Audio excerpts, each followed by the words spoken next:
A deep cycle battery is what you find in such vehicles as trains, boats, RVs, and forklift trucks.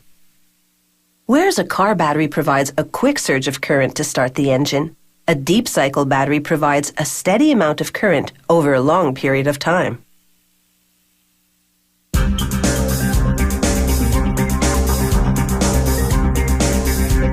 Deep cycle batteries range from 2 to 48 volts.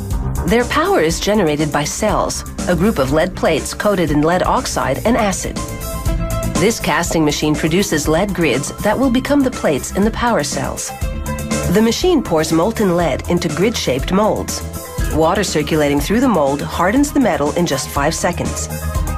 The machine casts 2 types of grids, negatives and positives.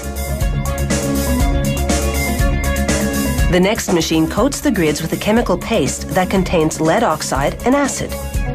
The positives get one paste formulation, the negatives a different one. The grids are now called plates.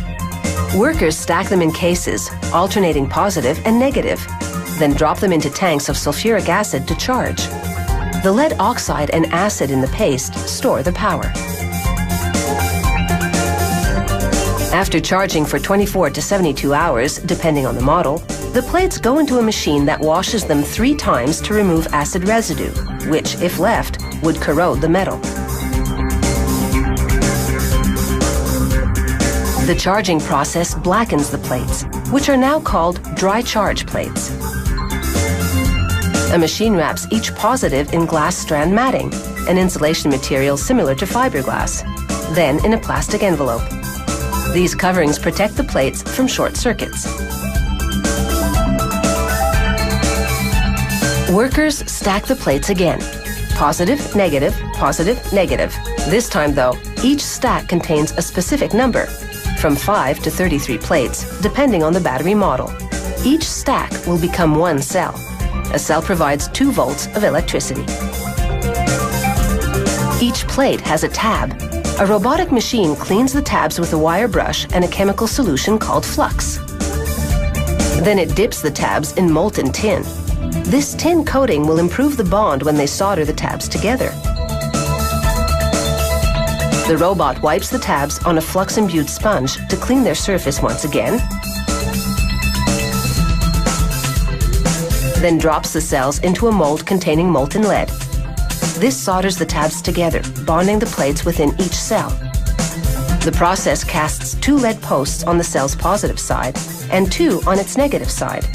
These posts will connect the cells and build the required voltage.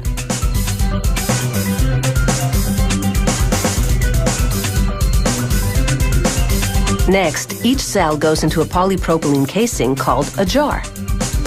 They test each cell to make sure it functions. This also shows if the cell is positioned correctly in the jar, so that the positive and negative signs on the cell cover will be on the corresponding posts.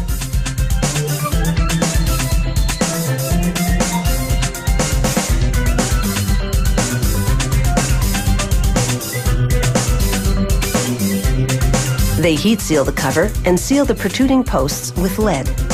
To test the seals, they pump air into the cell, then brush soapy water over the cover. Any bubbles indicate a gap to be resealed.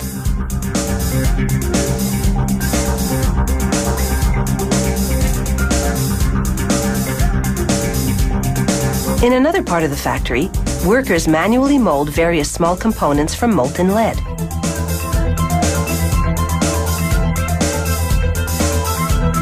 Among those parts, the connectors that link one cell to another.